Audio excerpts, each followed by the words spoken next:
오늘 주제는 이제 산 위의 변화, 산 위에서 예수님이 변형되신 스토리의 이야기입니다. 이런 모습을 보고 베드로, 요한, 야고보가 상당히 영적인 체험을 하게 되지요. 그런 면에서 오늘은 우리가 어떻게 변화돼야만 될고, 변화가 돼야만 우리가 나가서 주님의 주신 사명을 감당할 줄 믿습니다. 오늘 1절 말씀 보니까 예수님은 그곳에 서 있는 사람 중에 죽기 전에 하나님의 나라가 권능으로 임하는 것을 볼 자들도 있음이라 말씀하십니다. 그리고 나서 이제 엿새 후에 2절 보니까 예수께서 베드로, 야고보, 요한 데리고 따로 높은 산에 올라가셨더니 그들 앞에 변형되사 그랬지요. 예수님이 모습이 변형된 거예요. 그 변형된 모습이 3절 보니까 그 옷이 광채가 나며 세상에서 빨래하는 자가 그렇게 희게 할 수 없을 만큼 매우 희어졌더라. 예수님의 옷이 막 빛이 나는 거예요. 광채가 났다는 거예요. 그러면 너무너무 깔끔하고 깨끗하니까 아무리 빨래를 잘하는 사람이 빨래를 하더라도 그렇게 희게 할 수 없을 정도로 예수님의 그 하얀한 모습, 옷까지 하얀한 모습을 그들이 보게 되는 것이죠. 그뿐만 아니라 4절 보니까 이에 엘리야와 모세와 함께 그들에게 나타나 예수님과 더불어 말하고 있는 모습을 보는 거예요. 그래서 예수님은 지금 엄청난 하나님의 나라의 이 모습을 지금 이렇게 특히 베드로와 야고보와 요한을 데리고 갑니다. 물론 이 사람이 언제나 3인방입니다. 어떻게 보면은 이 세 사람은 언제나 이제 꼭 따라다니는 사람인데, 그렇다고 해서 이 사람들이 예수님으로부터 특별한 대접을 받은 사람이라고 오해해서는 안 됩니다. 왜 이 사람들을 특별히 데려갔을까 하는 것도 오늘 말씀을 통해서 같이 나누게 되는 그런 모습이지요. 우리는 여기서 중요한 것이 뭐냐면 하나님의 나라의 임함은 세속적인 권능이 아니라는 것이지요. 지난주에 말씀드린 것처럼 베드로를 향해서 주님이 왜 사탄아 내 뒤로 물러가라 했을까요? 주는 그리스도시요 그랬지요. 마태복음에는 주는 그리스도시요 살아계신 하나님의 아들입니다고 멋지게 고백했는데도 얼마 있다가 예수님이 사탄아 내 뒤로 물러가라고 예수님이 엄하게 질책하시는 모습은 하나님의 나라의 영광을 세속적인 관념에서만 보고 있기 때문입니다. 하나님의 나라의 권능은 바로 섬기는 권세로 임하는 것이요. 그래서 예수님은 내가 온 것은 섬김을 받으러 온 것이 아니요 도리어 섬기려 왔다고 하신 거예요. 하나님의 영광의 실체는 하나님의 뜻에 순복하는 것이고 바로 하나님의 영광을 돌리는 것이고, 바로 이 모습은 예수님이 겟세마네 동산에 기도하실 때에 나의 원대로 마옵시고 아버지의 원대로 되기를 원합니다. 전적으로 십자가 지심에 순종하심으로써 하나님의 영광을 나타내신 거지요. 그러면서 우리는 중요한 것이 뭘까요? 바로 하나님의 나라는 하나님의 일을 생각하지 아니하고 도리어 사람의 일로 생각해서는 안 된다고 하는 것이죠. 그래서 베드로가 이렇게 예수님으로부터 엄중하게 질책을 당하는 거예요.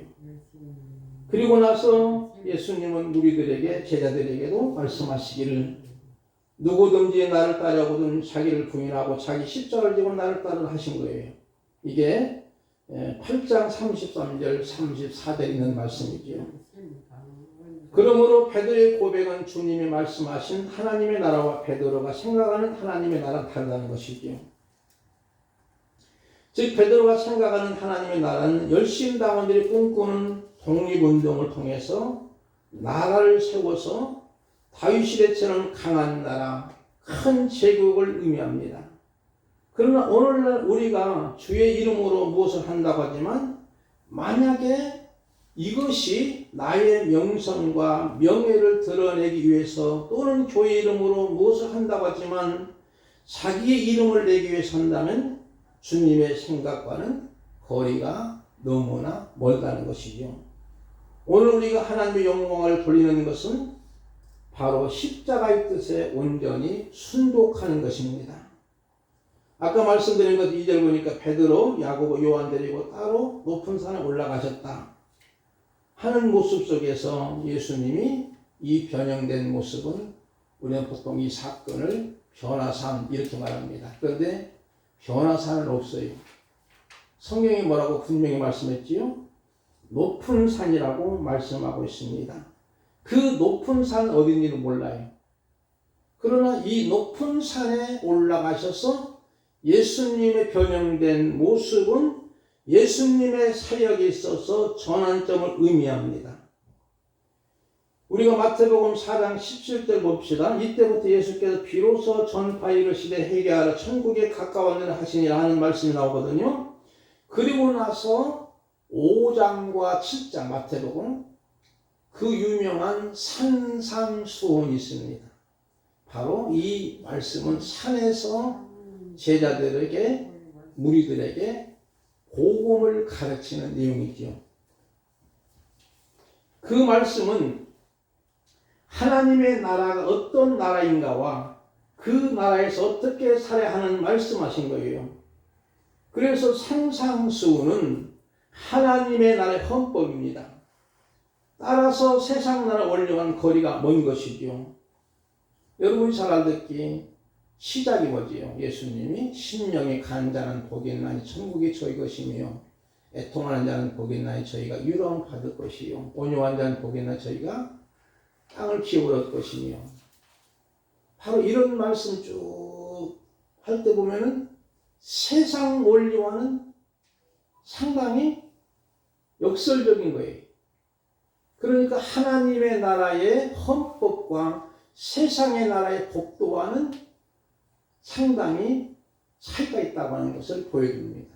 그러므로 우리는 이 산상수훈은 하나님의 나라의 헌법이고 그리고 성도들이 하나님의 나라 백성은 이렇게 살아야 된다고 하는 것을 보여주는 말씀이지요. 그러면 아까 말씀드린 것처럼 베드로, 야고보, 요한을 따로 데리고 올라간 이유는 특별한 혜택을 주는 것이 아니고 이 세 제자들은 12명 중에서 문제도 많고 스토리도 많은 사람들입니다. 그러면 이들이 어떤 문제를 가졌을까요? 바로 이 문제 많은 이들을 변화시켜서 주님은 큰 일을 하시기 위한 것이죠. 베드로는 하나님의 나라의 회복을 위한 신의 돌림을 아까 생각하지요. 그래서 아까 말씀드린 것처럼 베드로를 향해서 주님이 사탄이라고 질책하는 모습도 마찬가지입니다.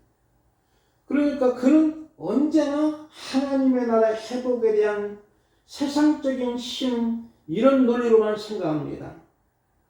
그리고 주님의 십자가 지신 구속 사역을 이루어 하나님의 나라를 건설하는 것을 이해 못하고 그리고 나서 주님을 붙잡고 나서 항변하고 있는 그런 모습이지요. 그리고 나서 또 예수님을 3번이나 베드로는 부인합니다. 얼마나 문제가 많아요. 그 다음에 야고보, 요한은 누굴까요? 예수님이 이제는 많은 무리들이 추종하니까 야, 예수님이 이 나라의 왕이 되실 거야. 이 나라의 대통령이 되면 내가 그래도 한 자리 해야지. 그래서 그의 어머니는 아마 그 호적 관계 상에는 야고보와 요한의 어머니는 예수님의 육신적으로 이모랍니다. 그러니까 예수님께 찾아가서 그 이모가 여보게 우리 아들 하나는 좌의정 앉히고 하나는 우의정 앉혀달라고 청탁을 하는 거예요. 그리고 앞으로 조금이 나오면 이렇게 질문합니다. 누가 크냐고 또. 그 중에서 가장 앞장섰던 사람이 아마 바로 야고보와 요한이에요. 그러면 이렇게 문제 많은 사람이에요. 어떤 사람은 내가 막 방언을 체험했어. 내가 어떤 영적인 체험했어.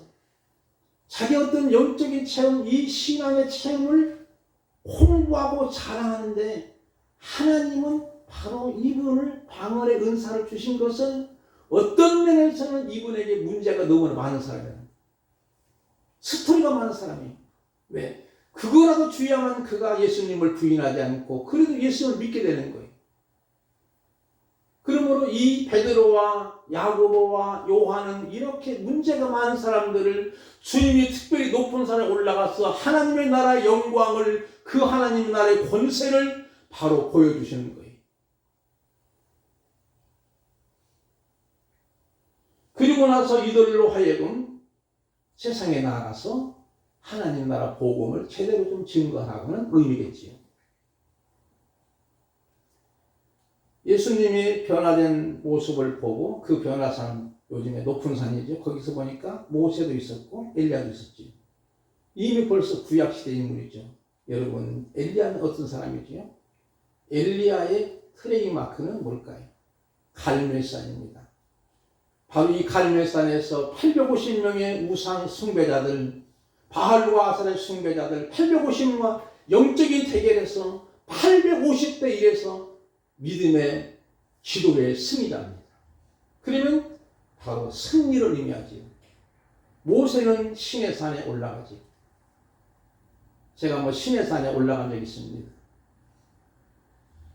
신의 산에 가보니까 낙타를 타고 올라간 사람도 있고 한 3시간, 4시간 걸어서 올라가는데 엄청 높아요. 우리나라 산은 그래도 나무도 있고 여러 가지도 환경이 좋은데 거기는 돌산이에요. 빨간 밤색 같은 돌로만 우거진 산이다. 그 높은 산에 올라가니까 꼭대기 정상에 올라가니까 모세의 기념교회가 있더라고요. 조그마하게. 근데 거기서 모세가 식임을 받았다고 하는 얘기를 하는데 하여튼 높은 산입니다. 그 높은 산에 모세가 올라가서 십계명을 받아온 거예요. 율법을 받아온 거예요.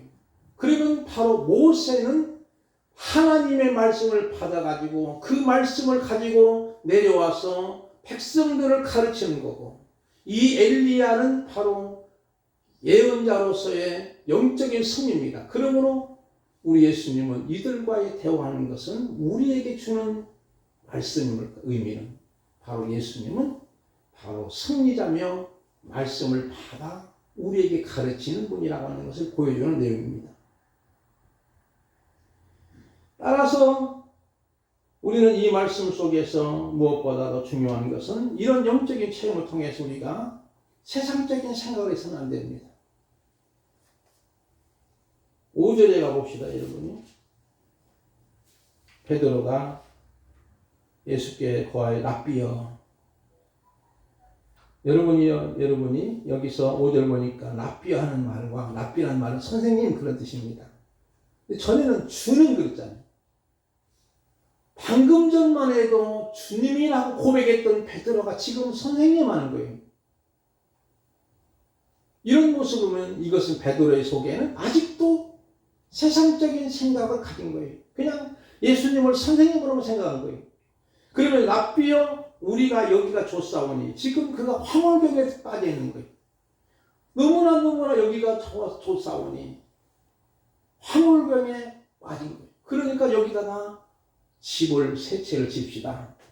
하나는 주님을 위해서, 하나는 모세를 위해서, 하나는 엘리야를 위해서 지었습니다. 여기서만 그냥 놀자는 것이기에 말하면. 여러분이요, 이 황홀경에 빠져 있을 때 우리가 때로는 신앙생활을 잘못할 때가 있습니다. 어떤 분이 기도원에 올라갔어요. 애기 엄마한테 애기를 안고 기도원 가가지고 그냥 한 달이고 두 달이고 있는 거예요. 왜 그러냐? 여기가 좋사오니 그러는 거예요. 과연 그것이 옳을까요? 이제는 내려와서 가정 살림 잘하고 남편 잘 모시고 가정 살림을 잘 해야 되는 거예요. 그게 바로 중요한 거예요. 살림이라는 말은 살인다는 말이거든요. 그런데 기도원에 가서 그냥 예배드리고 기도하고 날만 좋은 거죠. 밥도 먹여주고. 이거 얼마나 좋아. 그러니까 이런 모습으로 우리가 신앙생활하면 잘못된 신앙관에 빠지는 거예요. 황홀경, 엑스타즈라고 하죠. 영어로는. 그러한 황홀경에 빠져가지고 베드로는 지금도 초막셋을 짓는데 하나는 주님을 위해서, 하나는 모세를, 하나 엘리야를 위해서, 그래서 어떤 분은 이것을 이상하다고 곡해하는 거 있어요. 야, 이것이 뭐냐? 하나는 본당을 짓는 것이고 예배당, 하나는 교육관을 짓는 것이고, 하나는 수양관을 짓는 거라고. 그렇게 홍보를 하면서 교인들에게 선전하는 거예요. 그렇게 해야 된다. 그게 아니에요. 이제 우리가 바로 하나님의 나라의 영광을 경험했으면 이제는 우리는 바로 산 위에서 내려와야 되는 줄 믿습니다. 왜 내려와일까요? 베드로, 야고보, 요한이 내려와서 하나님의 나라의 영광을 경험해서 이제는 하나님 나라의 복음을 전하는 그 모습이 됩니다. 하나님은 이들에게 바로 십자가의 복음을 전하라고 하는 사명, 미션을 준 거예요. 캄캄한 어둠 속에 있는 영혼들 속박에서 풀어낸 사명을 감당하는 거예요. 지난번에 말씀드렸던 것처럼 말도 못하고, 정말로 그들은 말도 못하고 듣지도 못하는 사람, 그러니까 그 말도 못하고 듣지도 못하는 사람들에게 그 입이 열리도록 만들고 귀가 열리고 입이 풀리도록 만들 수 있는 그런 모습이 우리의 사명인 줄 믿습니다. 그러면 이 사명을 우리가 감당하려면 오늘 말씀 속에 봅시다. 2절 말씀으로 다시 올라갈까요? 3절이죠. 그 옷이 광채가 나며 세상에서 빨래하는 자가 그렇게 희게 할 수 없을 만큼 매우 희어졌더라. 무슨 말일까요?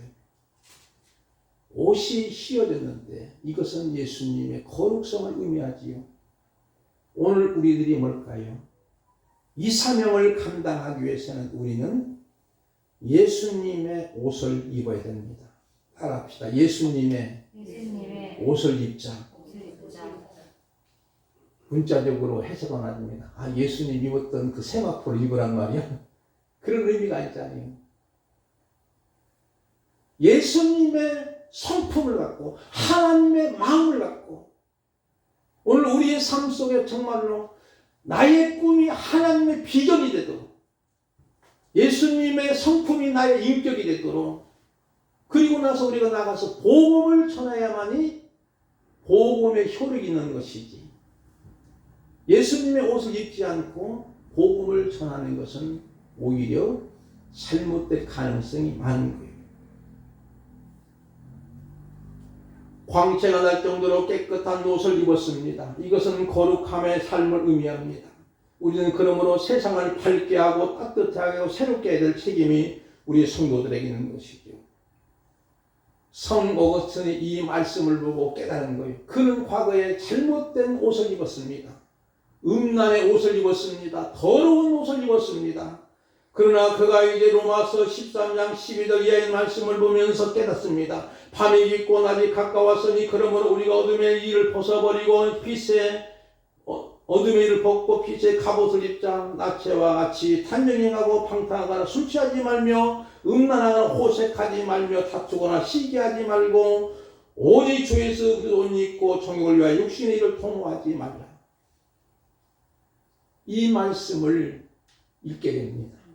읽게 된 동기는 너무나 이 어거스틴이 40대에 만이기도 빠져있고 너무도 허송세월하고 방탕한 생활을 보내다가 이제는 너무나도 허망하고 허무한 것을 느끼고 좌절과 우울 속에 있을 때 그냥 잔디밭에서 누워서 그냥 하늘을 쳐다보는 거예요. 삶을 포기한 것처럼. 그런데도 그의 어머니 모니카는 그 옆에다가 언제든지 성경책을 갖다 놓는 겁니다. 누워서 허전한 마음으로 성경을 보는데 그냥 더 허전한 거예요. 그 담장 뒤쪽에서 아이들이 막 동요소리가 막 들려오는 거예요. 아이들 동요소리가. 그 동요소리가 무슨 동요냐면 내용이 책을 펴서 읽으세요. 책을 펴서 읽으라는 거예요. 아이들의 동요소리가 그만 하나님의 음성으로 들려져서 그가 이제 책을 펴서 봐야 되는데 책을 안 가졌잖아요. 근데 마침내 두르다 보니까 책이 딱 걸리는 거예요. 무슨 책이? 성경책이 걸리는 거죠. 성경책을 딱 펴서 읽어보니까 그렇다면 여러분이 무조건 성경을 딱 펴가다 보니까 하나님이 주신 계명이야 뭐 큰일 납니다. 그냥 읽어보는 거예요. 읽어보니까 이 말씀이 딱 걸린 거예요. 물론 하나님 역사겠지요. 그리고 나서 그는 확신합니다. 철저하게, 완전하게, 정확하게 그는 회심합니다. 회개합니다. 그리고 나서 이제는 그 방탕한 사람이 성자가 되고 세계의 신학자가 되고 그런 모습이 됩니다. 그게 바로 예수님의 옷을 입는 것인 줄 믿습니다. 우리 한국교회 그래도 거목이라고 하시면 한경리 목사님입니다. 제가 처음에 전도사 때 설교를 하라고 하더라고요. 설교를 어떻게 하는지 모르겠어요. 근데 상인리 목사님의 그 기독교는 무엇인가 조그마한 소책자가 있더라고요. 그 책자를 보면서 몇 번 읽어봤어요. 그래서 그날은 그대로 읽었습니다. 그랬더니 성도님들이 항상 제 얘기 했을 때 시골교니까 전사님 은혜 받았다고 그러시더라고요. 그러면서 제가 굉장히 황당했던 적이 있었어요. 물론 그 목사님 것만 읽어준 건데 그 목사님 쓴 책이 기독교란 무엇인가의 책이 조그만 소책자 지금도 있을 겁니다. 서점에 가보면 조그만 소책자인데 근데 그분이 이제 돌아가셨죠. 남한선상에서 이제 말년에 돌아가시고 이제 물론 질병도 걸리시고 그랬는데 후배들이 와서 목사님 그렇게 정말로 외롭게 쓸쓸하게 한평생을 목회를 잘 하셨습니다. 영락교회. 그러니까 야 나처럼 해야 돼 이렇게 하냐. 야 내가 오늘 때려치나 내일 때려치나 일반인데 맨날 그 생각하다가 40년 50년 걸렸다고 그러시는 거예요. 쉽게 말하면 목회라고 하는 것이 그렇게 쉬운 일이 아니라는 거지. 그러니까 이런 말이 있지 않습니까? 목회는 목을 내놓고 일하는 것이고 사모는 죽을 쐈다니까 죽을 각오하는 것이고 그런 말이 있지 않습니까? 만만치 않다는 거예요. 물론 행복한 목회자, 행복한 전도자가 더 중요하겠지요. 하여튼 이분도 사람이기 때문에 너무 힘들게 일을 하신 거예요. 사명감을 감당한 거예요. 십자가를 지고 가신 거예요. 주님이 그를 쓰신 거예요. 그러므로 우리는 저와 여러분들이 바로 어떤 면에서는 우리는 어떤 상황에도 우리의 더러운 옷을 벗어버려야 됩니다. 예수님 옷을 입어야 돼요. 언제나. 예수님 옷을 벗게 되면 우리 더러운 모습이 드러나게 되어 있습니다. 사람의 냄새가 드러납니다. 그리고 언제나 예수님 옷을 입고 나가서 우리가 복음을 전하면서 나갈 때 우리의 사명이 되고 미션이 되는 줄 믿습니다. 십자가를 내가지고 주를 따르면 이제로부터 예수님은 나의 복에 삼겠다 한 것처럼 에베소서 4장 12절 말씀 이하에 보니까 너희는 유혹의 욕심을 따라 썩어가는 구습을 따라 옛사람을 벗어버리고 오직 너희 심령이 새롭게 되어 하나님을 따라 의와 진리와 거룩함으로 지으셔 받은 새 사람을 입으라 그랬죠. 아까는 바로 예수님의 옷을 입자 그랬잖아요. 여기는 새 사람 입으라는 거예요. 바로 이런 뜻입니다. 우리도 아직도 만약에 옛사람으로 살아가면서도 여보세요 예수 믿으세요 하면 그 사람이 뭐라고 너나 잘 믿어 그럴 거예요. 그러나 우리가 변화된 모습으로 지금 이 제자들도 예수님의 변형된 모습을 보면서 영적인 체험을 하는 거예요. 그럼 그들 나름대로도 바로 영적인 체험하고 변화된 모습으로 나가서 복음을 증거해야만이 복음의 열매가 맺을 줄 믿습니다. 이제 높은 산에서 예수님이 변행되신 광경과 나 자신이 황홀에 있는 영적인 체험을 있으면 분명한 것은 하늘의 음성이 들려지게 됩니다. 7절 말씀을 보겠습니다.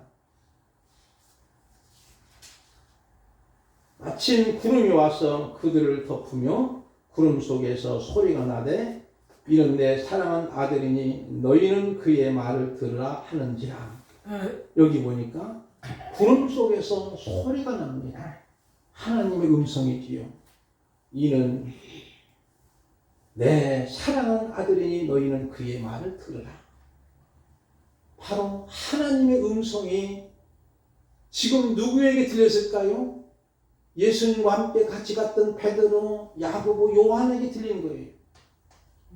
그러나 예수님이 세례를 받으시고 요단강에서 올라오시면서 기도하실 때에 하늘의 문이 열리면서 하늘에서 음성이 들으면 이는 내 사랑하는 아들이 내 기뻐하는 자로다. 이런 음성이 들렸지요.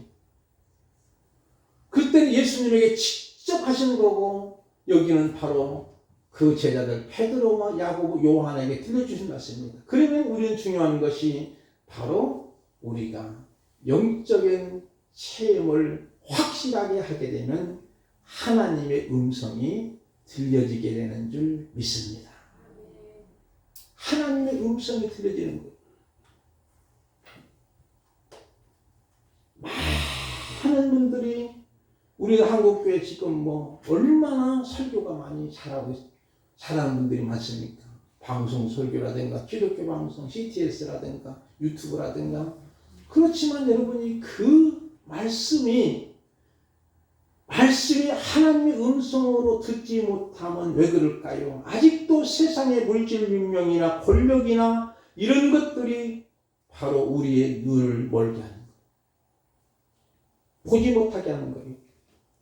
그런 면에서 지난번에 7장에서 귀 먹고 말 더듬는 자를 손가락으로 예수님이 양귀 넣고 침을 뱉어 그의 혀에 손을 내시며 하늘으로 탄식하시며 그에게 이르되 에바다 하신 것처럼 귀가 열리고 혀가 풀려 분명해진 것처럼, 그러므로 우리는 먼저 나 자신이 열려지고 풀려지고 그러면서 얽매였던 이들에게도 우리는 이 복음을 힘있게 증거해야 됩니다.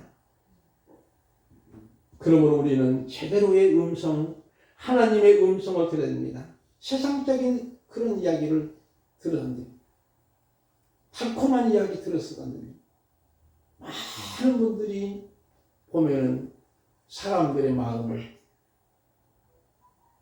살려고 달콤한 얘기, 좋은 말만, 그런 얘기만 하다 보니까 사람들은 그것이 진짜 자기 것인 줄 알고, 그러나 실제 상황에서는 그것이 아니거든. 언제나 우리는 하나님의 말씀, 이 구약과 신약의 말씀을 들어야 되는 줄 믿고 그것을 우리가 먹어야 되는 줄 믿습니다. 듣는다고 하는 개념을 강한 개념으로는 먹는다고 하는 표현을 씁니다.